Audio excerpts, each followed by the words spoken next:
September 21st, 1911. Wilfred Laurier's Liberals were defeated. It was the end of 15 years of Liberal domination in Canada. To some, it was more than the fall of a government. It was the checking of an idea, the end of a tradition, the turning of the tide, wrote one reporter of the day. It was one of the big moments of a nation's history.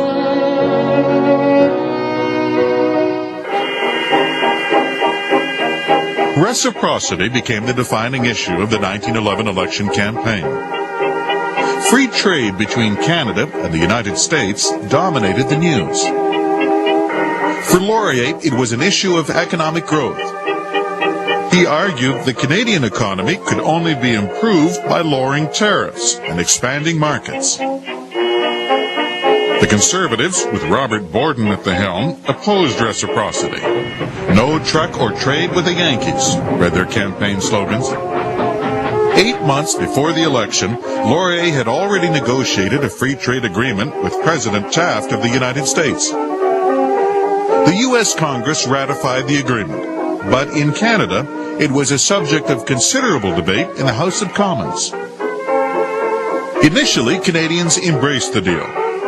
One paper reported, when the Minister of Finance delivered the details of the agreement, he was repeatedly and enthusiastically cheered by the Liberal members. Occupants of the opposition benches could scarcely conceal their satisfaction. Even Borden worried all Canadians would support it. But opposition soon began to emerge. The Conservatives were strongly against it.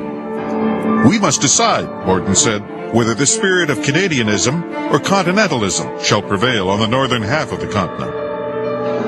He accused Laurier of annexation of Canada.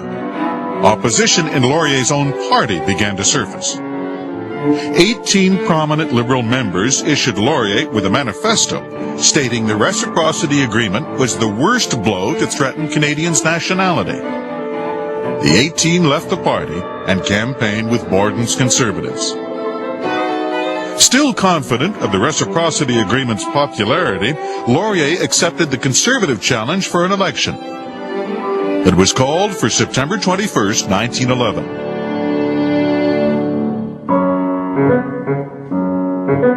Feelings of national pride and USA hostility took center stage. It was an emotionally charged election. Opponents of free trade portrayed supporters as disloyal and treasonous. A Toronto correspondent for the London Times of England wrote, "Not since 1896 has there been such confusion of opinion, such disturbance of party relationship, and such uncertainty concerning the ultimate result of an election." The debate became nearly hysterical. After weeks of bitter campaigning, the voters made their decision. Reciprocity was utterly defeated. They rejected free trade with the United States. President Taft was left surprised and very disappointed. The verdict was Ontario's.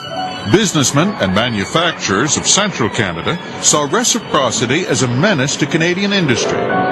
Normally loyal to the Liberals, they switched allegiances to the Conservatives. The Liberals in Ontario were wiped out. Every minister, apart from one, was defeated.